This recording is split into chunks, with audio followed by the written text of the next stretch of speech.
Sziasztok! Megnézzük, hogy mi újság a szeretett kedvessel, mit lehet róla tudni, hogy van ő, mit gondol-e rátok egyáltalán. Úgyhogy ezt nézzük meg, ahogy szoktam, és hozzá is kezdünk. Tehát a kérdés az, hogy mi újság ezzel a szeretett kedvessel, mit lehet róla tudni. Mi van vele most?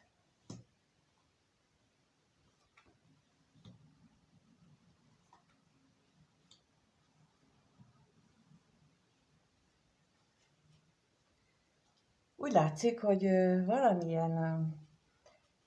valamivel kapcsolatosan vannak reményei, és szeretné tulajdonképpen azt kikommunikálni, illetve esetleg szokásokká alakítani, tehát azokat a reményeit valahogy a hétköznapokban megvalósítani, de egyelőre úgy tűnik, hogy ez nem igazán működik neki, vagy pedig a munkájával kapcsolatosak ezek a szokások, és a munkahelyén ezt esetleg nem díjazzák, de egyelőre ennyit láthatunk belőle. Na megnézzük akkor itt, hogy mi ez az utazás, mivel kapcsolatos ez a szokás, ez a hétköznapi dolgok.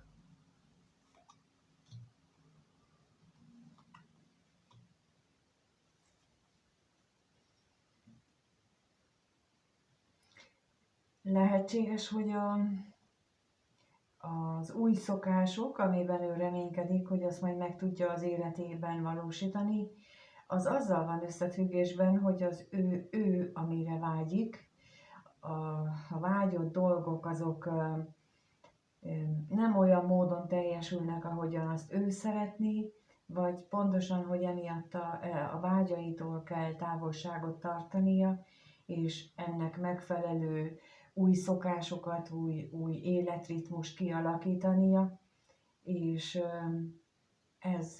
ez az, ami most éppen zajlik az életében, a gondolataiban mindenképpen, de itt azért inkább azt hiszem, hogy az életében is zajlik neki egy ilyen új helyzet kialakítása a mindennapjaiban. Megnézzük még itt ezt a katonatisztet.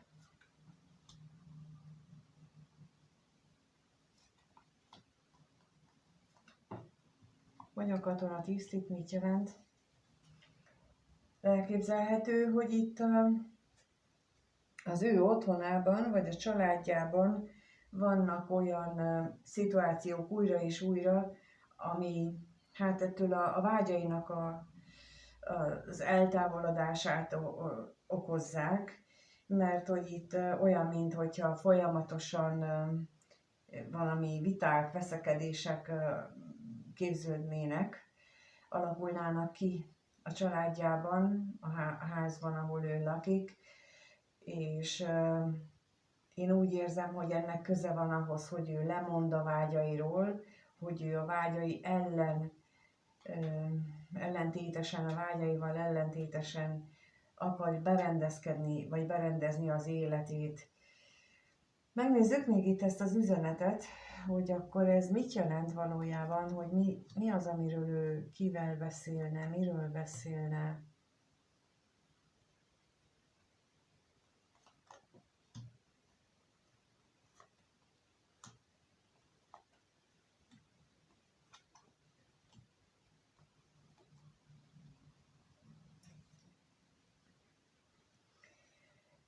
Ha ez valaki mást érint, mint akivel ő most együtt él mondjuk, a lényeg az, hogy ő minden esetre olyan valakinek szeretné elmondani ezt, hogy ő miben reménykedett, és még most is reménykedik, viszont vannak ezek a nehézségek, amikre rákérdeztem, és bizony ez egy olyan új helyzetet hoz elő, hogy ő benne ott van a félelem, hogy hátra kell hagyni az életében mindent, amit ő valaha érzelmekről gondolt, hogy ő ezt veszteségként éli meg, ezt a hátrahagyást, mert ő magában, a belső világában, a belső megbeszélésben arra a következtetésre jutott, vagy arra a megfontolásra jutott, hogy ő neki ezt kell tenni, amit mondtam az előbb, tehát hogy új szokásokat kialakítani, új életritmust,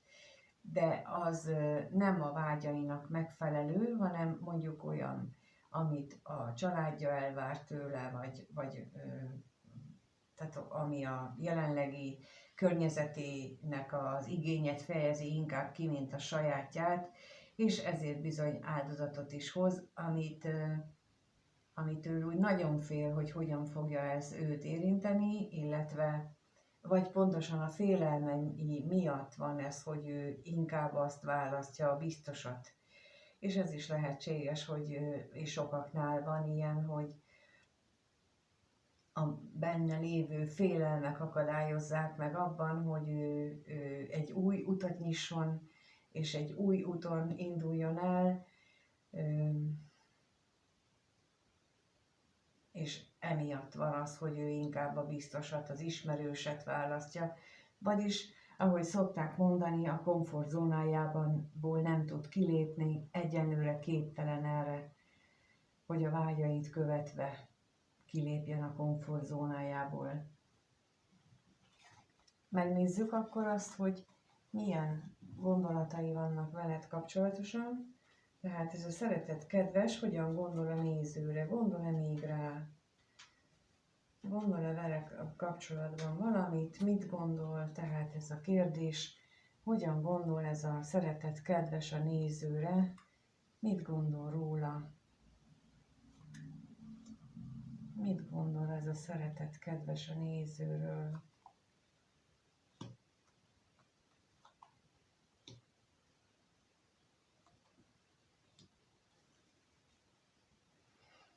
Hát úgy látszik, hogy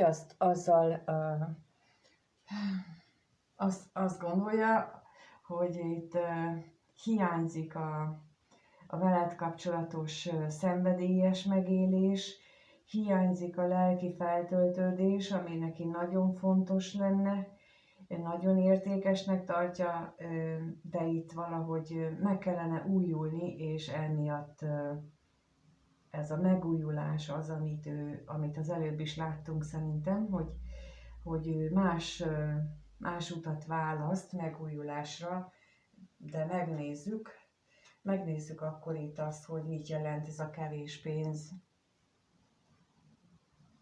Mi az, ami szerinte nem elég veled kapcsolatosan?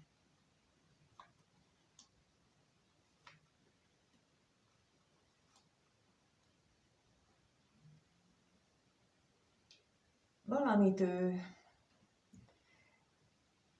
hát abban az esetben, ha te idősebb vagy, akkor bizony ez nagyon-nagyon foglalkoztatja az ő gondolatait, és nem igazán pozitív módon.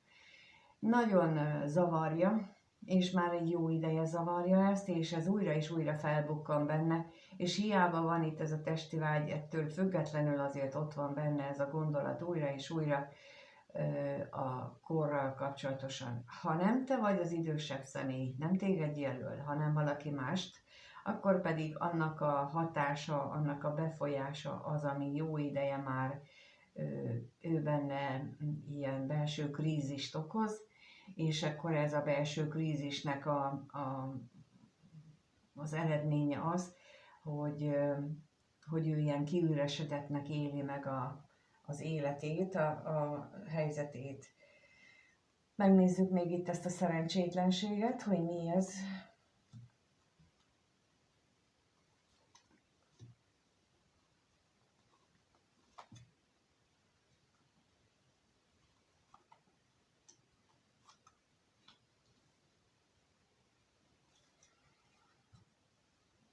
Annak ellenére, hogy nagyon vágyódik arra, hogy találkozzatok, ugye mondtam itt az elején, hogy nagyon hiányzik neki a szenvedély, meg az a lelki feltöltődés, amit általad meg tud kapni, vagy tőled meg tud kapni. Mégis úgy látom, hogy itt ő nagyon fél a veled való kommunikációtól is, attól, hogy neked vagy feléd elköteleződjön.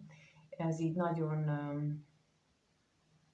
nagyon hangsúlyos az ő gondolataiban, hogy ez a félelem, és itt is nagyon erőteljes a félelem, hogy hiába van a szenvedély, ő magában nem találja meg a belső erejét, és inkább hátat fordít neked, inkább valaki mást, vagy valamilyen más irányt választ, mint hogy ezen a félelmén felül kerekedjen. Megnézzük még itt a gyermeket, hogy ebből mit tudhatunk.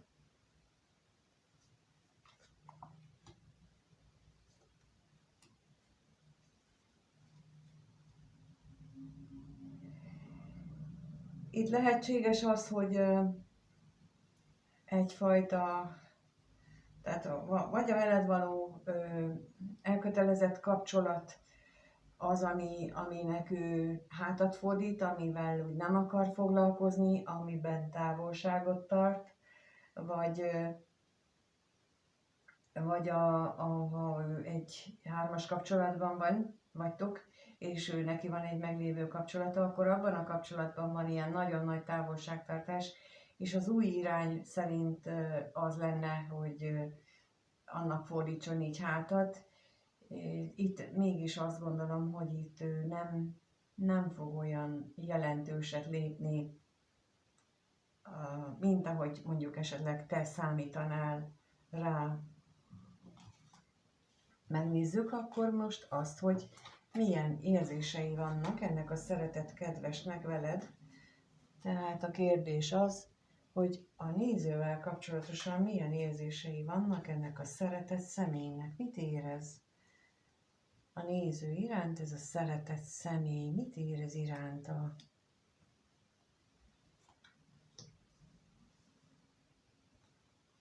Mit érez a néző iránt?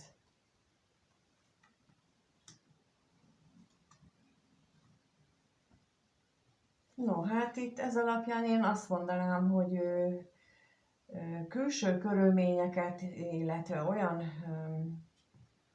helyzetet okol az érzései tekintetében, ami nem veled, vagy úgy függ veled össze, hogy mondjuk akadályozza az, hogy ő veled kapcsolatosan a benne lévő reményeket gondolat és érzelmi síkon megélje. De mindenképpen látszik, hogy te ide középre, ide megérkezel. Tehát az életének egy központi szereplője vagy. De még nem szokott le arról, hogy mást hibáztasson. Tehát amikor azt mondjuk, hogy a körülmények nem engedik meg, hogy valamit tegyünk, az azt jelenti, hogy mi magunk nem vagyunk elég felnőttek ahhoz, hogy a körülmények hibáztatása helyett azt mondjuk, hogy én azt választom, hogy azokra a körülményekre való tekintettel azt csinálom, amit. És itt ez a lényeg, hogy itt nem a körülményeket hibáztatom, nem azt mondom, hogy a körülményeket meg lehet változtatni, hanem azt, hogy én választom azt, hogy én azokra vagyok tekintettel, és nem azt választom, amit én akarok. Lehet, hogy ez csak ilyen látszólagos dolog, de ez energetikailag őrült nagyot jelent, ez energetikailag azt jelenti, hogy nem vagyok érett felnőtt személy, amíg ezt így nem tudom határozottan így elkülöníteni. És ezt nem az én mondom, hanem ezek az égi energiák. Tehát a láthatatlan világ, amit hajlamosak vagyunk időnként figyelmen kívül hagyni, ott ezek a törvények vannak, és nem tudjuk befolyásolni, hogy majd kibeszéljük, meg kidumáljuk. Ott vagy működik bennünk az, hogy felelősséget vállalunk minden tettünkért, vagy nem. És ha nem működik, akkor hiába dumálunk, az nem lehet kibeszélni azt, hogy nem. Ő megpróbálja, ez azt mutatja azt, hogy ő ilyen szempontból nem egy érett személyiség. Sajnos azt tudom mondani, hogy nagyon sok ilyet látok. Nem ő az egyetlen, úgyhogy ez ilyen kollektív probléma. Most az elkövetkezendő 20 évben erre kapunk lehetőséget, hogy minél több mindenki felvállalja a döntéseinek a következményeit, felvállalja azt, hogy bizony végül is én döntöttem úgy, hogy ott maradok abban a szituációban, bizony végül is én döntöttem úgy, hogy annak adok hangsúlyt az életemben, és nem másnak, és nem a körülmények hozták ezt. És hogyha ezt így az első kérdésre nézem, ugye ott már megjelent ez, hogy ő valaki mást akar hibáztatni, hogy a környezete, meg az ottani dolgok, vagy esetleg a te korodra való tekintettel, tehát hogy ez az, amikor nem mondja ki egyenesen valaki azt, hogy figyelj, ezt én döntöttem, pont. És akkor ezzel ugye azért nem szokták kimondani, mert akkor vállalni kell azt, hogy akkor elkezdenek rá csúnyán nézni, vagy leszólni, ezért nem merjük ezt így bevállalni, de nagyon-nagyon fontos lenne neki is, hogy ezt megtegye. Na megnézzük akkor itt, hogy mi ez az ellenség.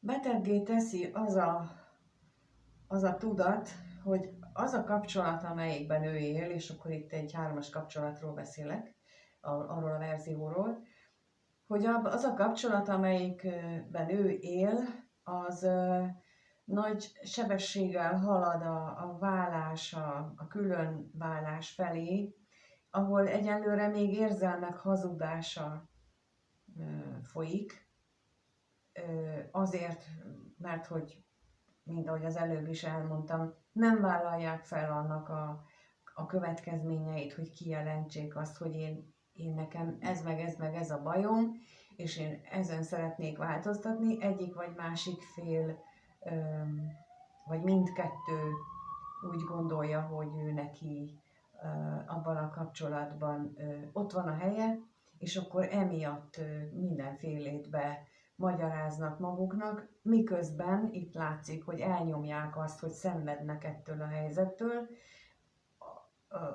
magától a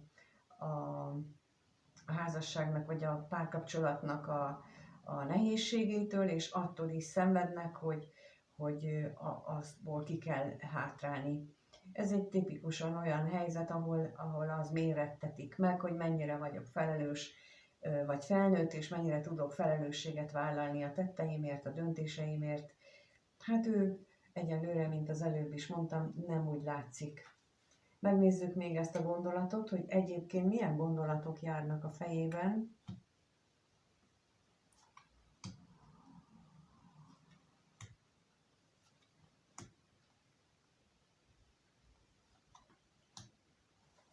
Szenved azok miatt a dolgok miatt, ami miatt nem tudtok találkozni, ami miatt a találkozásaitok nem sikeresek, nem jönnek össze.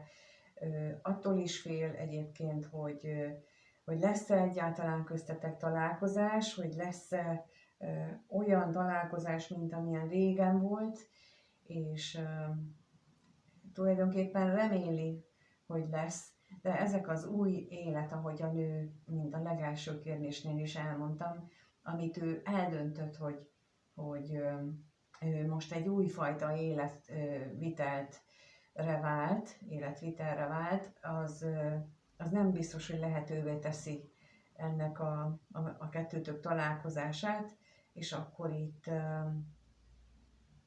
itt ennek ez az, amin így nagyon sokat agyal. És most eszembe jutott, hogy itt nem mondtam el azt a verziót, amikor nem a 3-as kapcsolatról van szó, hanem hogyha csak egy sima kapcsolódásról van szó, akkor itt lehet ez egy múltbeli kapcsolatnak az utóhatása, az utórezgése, amit próbál hátrahagyni valaki, próbálja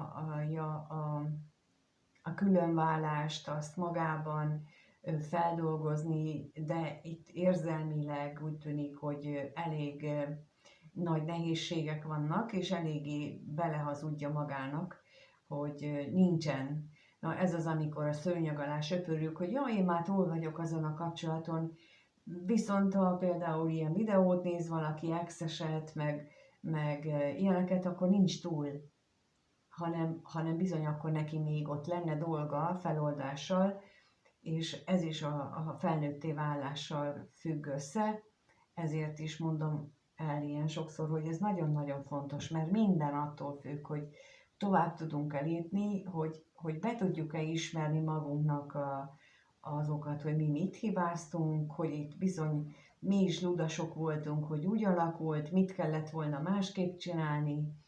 Ez a felnőtté válásnak a legnagyobb lépcsője, és a legnehezebb is, hogy elismerjük a saját és elismerjük a saját részünket, szerepünket abban a kapcsolatban, ami megszűnt például, vagy ami éppen most megszűnőben van. Megnézzük akkor, hogy hogyan alakul a következő néhány nap, legfeljebb egy hét, hogyan alakul, mire számíthat a néző ettől a szeretett kedvestől a következő néhány napban, legfeljebb egy hétben. Mire számíthat a néző a következő néhány napban, legfeljebb egy hétben.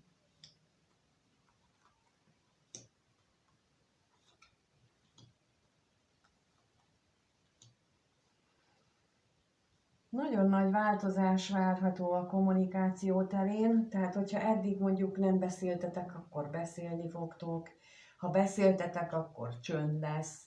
Tehát egy vadonatúj kommunikációs szokásra van esély, például, vagy az, hogyha eddig csak időnként ritkán szoktatok beszélni, akkor elkezdődik egy mondjuk rendszeres beszélgetés, tehát valami nagy horderejű változás várható a kommunikációban, a kettőtök kommunikációjában. Megnézzük akkor, hogy mi ez a halál itt.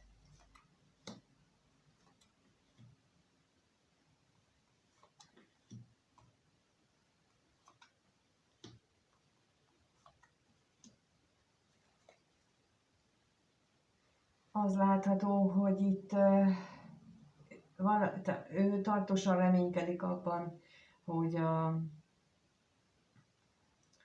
a kettőtöknek a beszélgetése az nem fajul tulajdonképpen vitává, és nem kell újra és újra elmagyarázni dolgokat, mert mondjuk esetleg te elsőre megérted, hogy miért volt, ahogyan volt, és mi az, amit ő szándékozik tenni, és akkor nem kell újra és újra elmagyaráznia, hogy de hát azért meg, hát értsd meg, hanem hogy te elsőre is megérted és elfogadod, hogy hát akkor legyen így.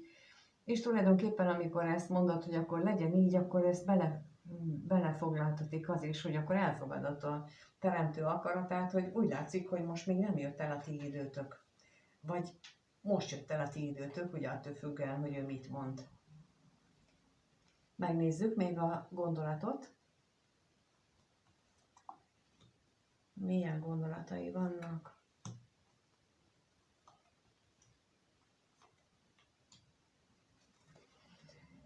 Ugye az érzések után vannak, tehát az érzésekkel függ össze a gondolatai, és olyan, mintha ő egy lelki otthonra vágyna. Ő abba az irányba szeretne nyitni, abba az irányba szeretne veled haladni, de itt mivel középen megint ott az örvendezés van, és ez nem azt jelenti, hogy ez ilyen biztosan megvalósuló, tehát nem a hosszú távú ilyen lelki otthon megtalálásra való törekvést mutatja, hanem igazából csak a rövid távú élvezeteket jelenti ez, illetve szokások kialakítását az én olvasatomban. Tehát, hogy itt nem arra kell számítani, hogy akkor itt most ketten megtaláljátok együtt a lelki otthont és a lelki békességet, sokkal inkább mondom arra, hogy itt jelentős kommunikációs változás lehet. Az is lehet, hogy kimondja azt, amit eddig nem mondott, itt nem mutatkozik meg az, hogy lesz találkozás, de mindenképpen valami történésnek az energiája rajzolódik ki. Köszönöm, hogy itt vagytok és megnézitek a videót. Köszönöm a kommenteket, a lájkot, és emlékeztetlek benneteket, hogy már augusztus 15-én lesz a személyes találkozó. Nagyon-nagyon jó szokott lenni, akik jönnek, azok, hát ők általában már rendszeresen jönnek, tehát hogy újra és újra, mert ők látják, hogy mi a jó nekik belőlük. A leírásban megtaláljátok, meg a kommentben is megtaláljátok azt a regisztrációs lehetőséget, hogy hogyan tudtok. Úgyhogy szeretettel várunk benneteket, mindenkit, és amíg nem találkozunk itt vagy ott, vagy bárhol, addig minden jót kívánok!